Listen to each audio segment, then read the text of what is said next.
प्यारे बच्चों, आज मैं थेल्स प्रमेय के विलोम के बारे में बताने जा रहा हूँ। इसके पहले मैं वीडियो में थेल्स प्रमेय के बारे में सिद्ध करके बताया है। आज मैं थेल्स प्रमेय के विलोम के बारे में बता रहा हूँ। आप शांति से ध्यानपूर्वक सुनें, समझें और आगे इसके आधार पर इसके नाम को हम जो बताएंगे, इसके नाम को बदलकर आप अभ्यास करेंगे। जैसे मैं ABCD लिख करके बनाऊंगा, आप इसके नाम को बदलकर आप बनाने का अभ्यास करेंगे, तब आपको समझ में आएगी कि मैं इसको समझ पाया या नहीं समझ पाया। इसलिए यह वीडियो बहुत महत्वपूर्ण है, क्योंकि इसको बार बार बनाने पर भी जो है आप भूल सकते हैं। इसलिए इसका अभ्यास करते रहेंगे। मुझे आशा है कि आप इसको जरूर शुरू से अंतिम तक देखेंगे। जब तक शुरू से अंतिम वीडियो नहीं देखेंगे तब तक समझ में नहीं आएगी। तो आइए हम चलते हैं आपको लेकर के कि थेल्स प्रमेय का विलोम है क्या, पहले इसके बारे में जानिए। पहले मैं एक चित्र बना लेता हूं सिद्ध करने के लिए।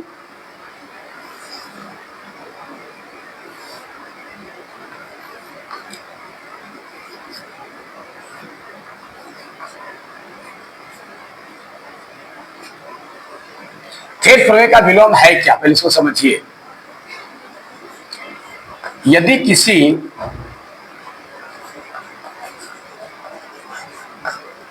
त्रिभुज में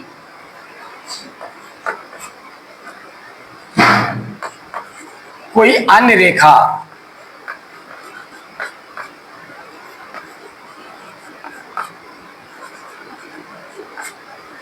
इस प्रकार खींची जाए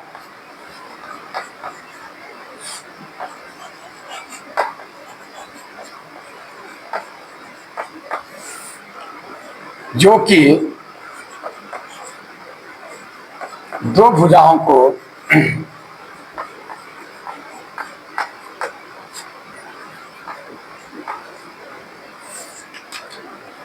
समान अनुपात में वाली करती हो,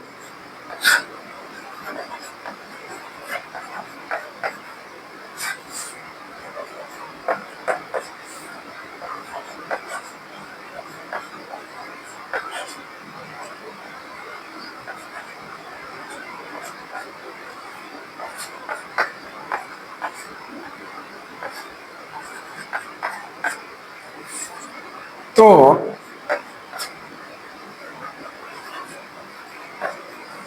वह खींची गई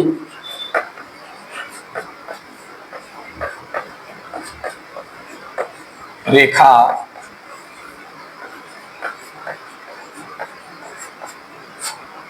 तीसरी भुजा की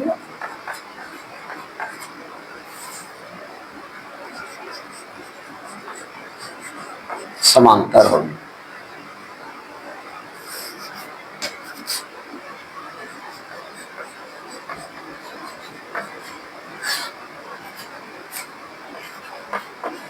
समांतर होगी। यदि किसी त्रिभुज में कोई अन्य रेखा, ये देखिए ये ABC कोई त्रिभुज है जिसमें एक अन्य रेखा है, इस प्रकार खींची जाए, ठीक है, खींची जाए जो कि दो भुजाओं को, ये दो भुजाओं को समान अनुपात में करती है। ये अनुपात जो है समान है दोनों तरफ का। तो ये जो खींची गई रेखा है ये तीसरी भुजा के समांतर होगी। ये समांतर दिया नहीं है, इसको समांतर सिद्ध करना है। मैंने पहले वीडियो में आपको बताया था कि सिद्ध करने के लिए 4 फैक्टर की आवश्यकता होती है। पहले दिया गया है, उसके बाद क्या सिद्ध करना है, उसके बाद रचना, उसके बाद प्रमाण। रचना की आवश्यकता हर जगह नहीं पड़ती है।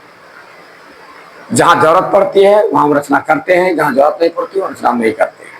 लेकिन 3 हर जगह जरूरत है। रचना हो या ना हो यह तो सवाल ही बताएगा, लेकिन ये 3 फैक्टर जरूरी है। दिया गया है या मान लिया, क्या सिद्ध करना है और प्रमाण, जिसमें से 2 फैक्टर आपको इसी से निकाला जाएगा। और जब 2 फैक्टर से निकल जाएगा, क्या दिया है और क्या सिद्ध करना है, तो इसी फिर दिया गया से ही फिर प्रमाण भी निकलेगा। तो आइए देखिए कैसे कैसे इसको हम साबित करेंगे, सिद्ध करेंगे। तो सबसे पहले जो ये दिया गया है, पहले इसको मान लीजिए कि ये पहले जो है दिया गया नहीं है। मान लीजिए कि ये जो आपका लिखा गया है ये नहीं है। ठीक है, ये सिद्धांत के आधार पर ये समझिए कि आपका ये क्या है, सिर्फ कोई त्रिभुज है। जो मैंने लिखा है उसके आधार पर ये खींचा है। कोई त्रिभुज है जिसमें अन्य रेखा इस प्रकार खींचे गए हैं कि ये दोनों समानुपाती है। ठीक है, समानुपाती वाली है, तो कहता है ये दोनों भुजा समांतर होगी। ये रूपरेखा सिर्फ दिया गया है, इसको हमको क्या करना है, प्लॉटिंग करना है, प्लॉट पर इसको उतारना है। तो जब प्लॉट पर उतारेंगे हमको इसका नाम देना होगा। तो कैसे देंगे, माना कि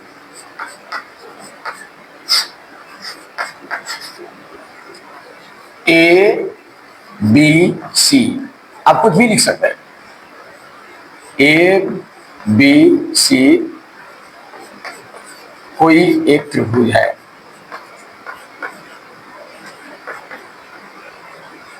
अब उसमें है तो क्या है इसमें, और देखिए ये कहा कि कोई अन्य किसी त्रिभुज में, तो कौन त्रिभुज में, किसी के जगह पर मैं नाम रख दिया, माना कि एबीसी कोई त्रिभुज है। इसी बात को मैंने इस पर पहल किया है, यही बात को इस पर पहल किया। सिर्फ सीखिए क्या करना है। यदि किसी त्रिभुज में कोई अन्य रेखा, तो माना कि एबीसी कोई त्रिभुज है, कोई त्रिभुज है तो उसका नाम रख दिया त्रिभुज है। अन्य रेखा खींची जाए तो कौन सी खींची गई है, तो इसमें जिसमें डीई रेखा इस प्रकार खींची गई है,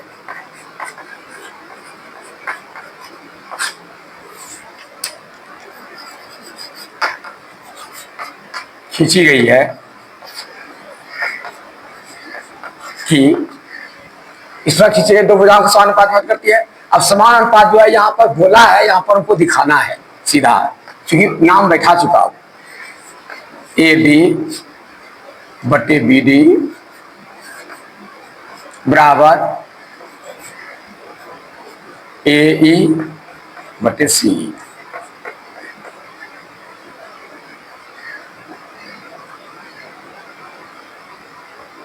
खींची इस प्रकार रेखा खींची गई है, कितना बराबर इतना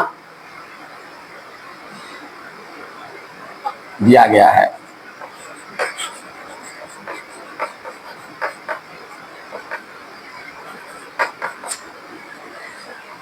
डीई रेखा इस प्रकार खींची गई है कि एडी बटे बी डी बराबर ए बटे सी दिया गया है, या इसी ए बटे सी, इसको दूसरा भाषा लिख सकते हैं, सीधा लिखिए है। जब इतना हो जाता है, ठीक है ना, तो अब क्या कर रहा है, व्यक्त करती है, अनुपात विभाजित कर रही है ये। अब वह खींची गई रेखा, यानी ये रेखा किसी वजह से अंतरती है, तो लिखेंगे, इसलिए लिखेंगे सिद्ध करना है,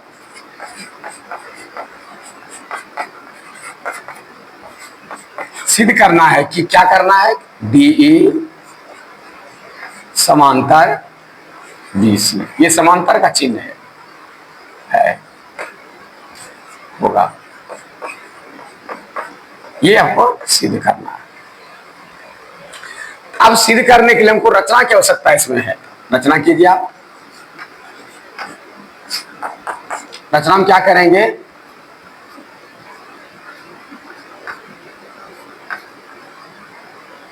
बीसी के समांतर, बीसी समांतर टी एफ एक रेखा खींचा,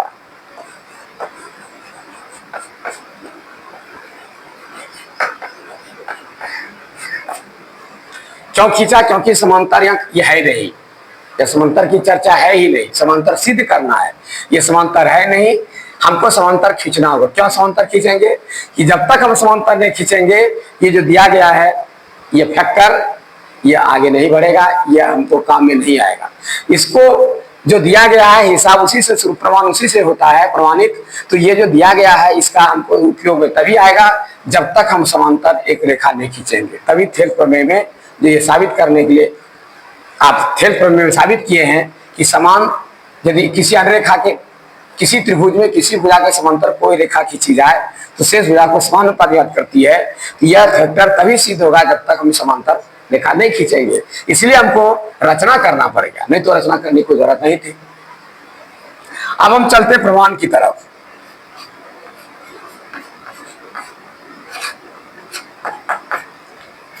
आपको मैंने बताया था कि प्रमाण का जरूरत जो पड़ती है या प्रमाण जो हम करते हैं जो दिया गया उसी से करते हैं। पहले लिखेंगे दिया गया है,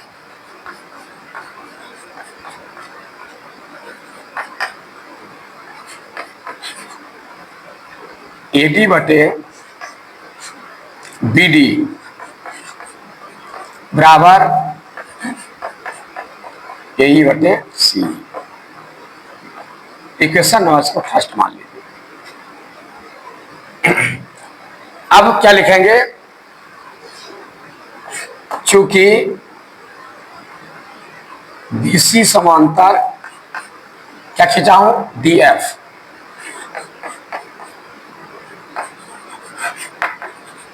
खींचा गया है,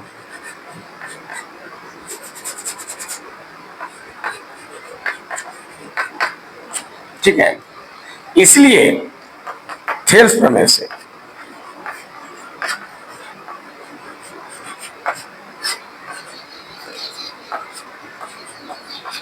अब जब ये खींचा गया है BC समांतर DF, BC समांतर DF खींचा गया है, समांतर है, तो समांतर रहने के बाद थेल्स प्रमेय क्या कह रहा है कि जब तीसरी भुजा समांतर हो तो भुजा समानुपाती होती है। तो यहां क्या जाएगा, AD बटे BD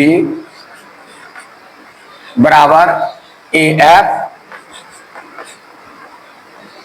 बटे CF। इफ समीकरण सेकेंड हो गया।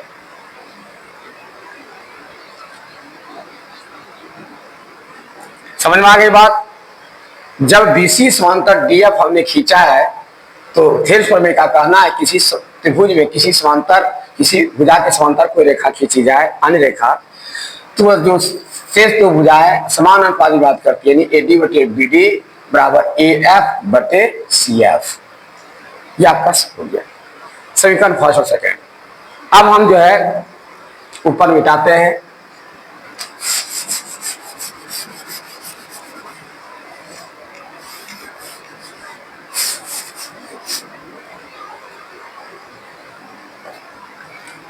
अब देखिए समीकरण फर्स्ट तथा सेकेंड से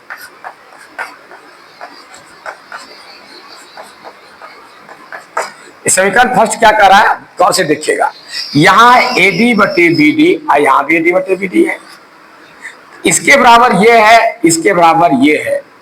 जब इसका ये दोस्त है और इसका ये दोस्त है, क्या ये दोनों दोस्त नहीं होगा? इसी का ये भी दोस्त है, इसी का ये भी दोस्त है। ये जब जान गया कि ये इसका दोस्त है और जिसका ये जान रहा है कि जिसका दोस्त हम है उसी का दोस्त ये भी है, तो चलो हम दोनों दोस्ती कर लेंगे। ऐसा होता है, ठीक है ना, कि जब देख रहा है कि ये मेरा दोस्त है, ठीक है, ये देख रहा है कि ये मेरा दोस्त है और ये देख रहा है कि ये मेरा जो दोस्त है वह इसका भी दोस्त है, तो चलो हम दोनों दोस्ती कर लेते हैं। इसलिए ये इसका भी है, इसका भी है, इसलिए ये दोनों बराबर होगा। तो क्या होगा, AE बटे BD बराबर क्या होगा, AE AF बटे CF।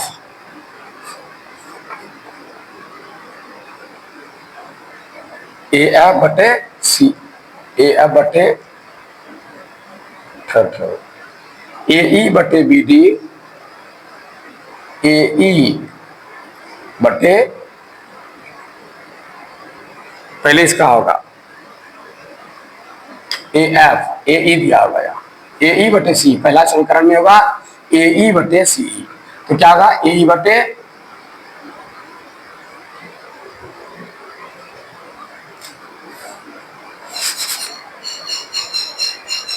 इसका ये है, इसके बराबर ये है, इसके बराबर ये है, तो क्या होगा यहाँ, तो ये दोनों बराबर होगा। तो क्या लिखेंगे, समीकरण फर्स्ट का सेकेंड से AE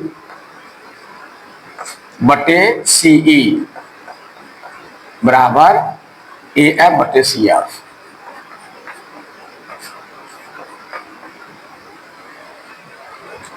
किसके आधार पर हुआ, आप चित्र देख लीजिए, ठीक है ना। AD बटे BD बराबर ये भी है, AD बटे BD बराबर ये भी है और ये भी है, दोनों है AF बटे CF और AF बटे CF, ये दोनों बराबर होगा। इस दोनों के आधार पर समीकरण फर्स्ट और सेकंड के आधार पर दोनों बराबर होगा। कर दिया। अब लिखेंगे दोनों पक्ष में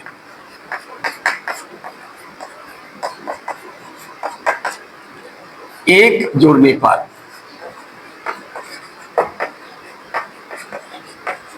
दोनों पक्ष में एक जोड़ना है, ठीक है।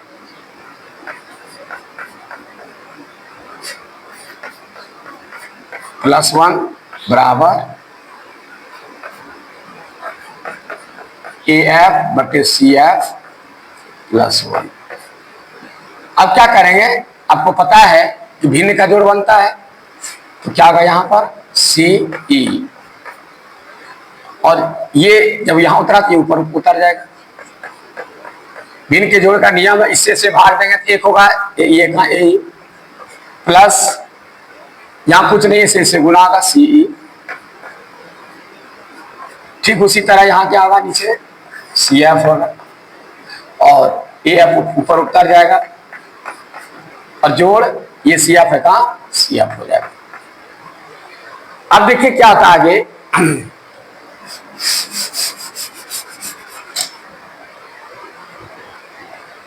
कि AE और CE, देखिए कहा AE और CE जब दोनों को हम जोड़ेंगे तो पूरा AE AC तैयार हो जाता है। तो इसके बाद क्या होगा, AC/CE बराबर AF, ये AF और ये CF दोनों को फिर AC तैयार होगा बटे CF, ठीक है।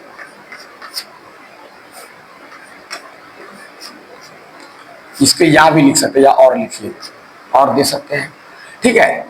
अब आप देख रहे हैं कि AC और AC बराबर है, ठीक है। यहां पर क्या होगा, CF बराबर CE बराबर CF। AC तो बराबर है, ये है, इसका कहना है कि AC/CE बराबर AC/CF, यानी AC बराबर है CE भी F दोनों बराबर है, इसका कहना है।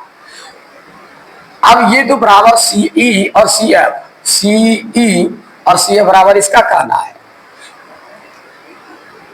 क्योंकि ये बराबर किस लिए नहीं होगा, इसलिए बराबर नहीं होगा कि DF एवं DE संपाती नहीं है।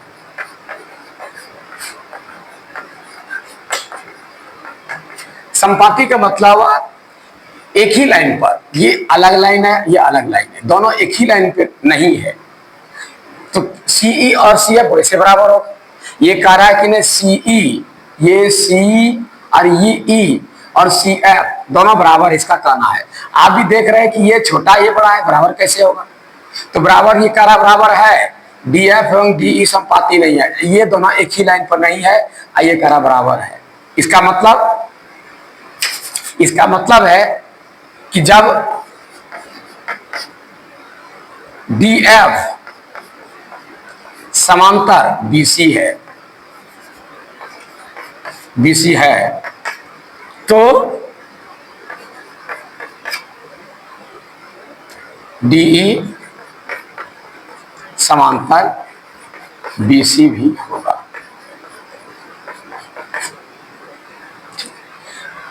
अब देखिए DF DE जब संपाती नहीं है फिर भी कह रहा है, ध्यान से सुनिए, इसका इसी जगह एक मोड़ है जबरदस्त जो कि दिमाग में रखना है। DF और DE संपाती नहीं है, यदि संपाती में एक ही पंक्ति पर नहीं है, ये अलग पंक्ति है, अलग पंक्ति है, अलग है, ये नहीं है, फिर भी कह रहा है CE बराबर CF है। ये हमको सिद्ध करके बता रहा है कि CE और CF बराबर है, ये कह रहा है जबकि संपाती नहीं है। ये बराबर तभी होगा जब ये संपाती होगा, लेकिन फिर भी ये कह रहा है, इसका मतलब ये हमको जोड़ क्यों दे रहा है, इसलिए जब ये जोड़ दे रहा है इस आधार पर, जब DF और BC समांतर है तब तो ये कह रहा है CE बराबर CF है। जब CE और CF को बराबर बता रहा है, इसका मतलब है DF और BC जब समांतर है तो DE और BC भी समांतर होगा, ये सिद्ध होगा। समझ गए, यही चीज का फैक्टर को समझना है कि AC तो बराबर हो गया और ये CE बराबर CF है नहीं, लेकिन ये हमको सिद्ध करने के बाद, इतना करने के बाद हमको पता चलता है कि नहीं CE और CF भी बराबर है। जबकि यहाँ इसलिए फैक्टर लिखा गया है। आप ये दोष नहीं दे सकते हैं बराबर कैसे हुआ, लिख दिया डीएफ एवं डीई समानुपाती नहीं है, फिर भी ये कह रहा बराबर है। जब तुम कहते हो बराबर है, इसका मतलब डीएफ और बीसी समांतर है, तब तो बराबर हो तुम। तो डीएफ बीसी समांतर है तो निश्चित ही डी समांतर बीसी भी होगा। जब ये दोनों बराबर है तो ये दोनों भी समांतर होगा। समझ रहे बात को? सीई और सी बराबर नहीं है, जबकि समानुपाती नहीं है, लेकिन फिर भी ये जोर दे रहा है कि नहीं है। तो इसका मतलब यह है कि जब तुम कह रहे हो तो है, इसका मतलब जब तुम समांतर हो ये भी समांतर है। जब दोनों बराबर है इसका मतलब दोनों समांतर होगा। इसीलिए ये लिखा गया, इस जगह पर यही बात लिखना होगा कि जब डीएफ समांतर बीसी है तो डीई समांतर बीसी भी होगा। यही सिद्ध होगा। तो प्यारे बच्चों, मैं आपको ये फिफ्थ में के विलंब को अच्छी तरह बताने का प्रयास किया और मुझे आशा है, उम्मीद है कि आप समझ गए होंगे। बढ़िया से इसको गौर करके सुनेंगे, समझेंगे, ध्यान देंगे।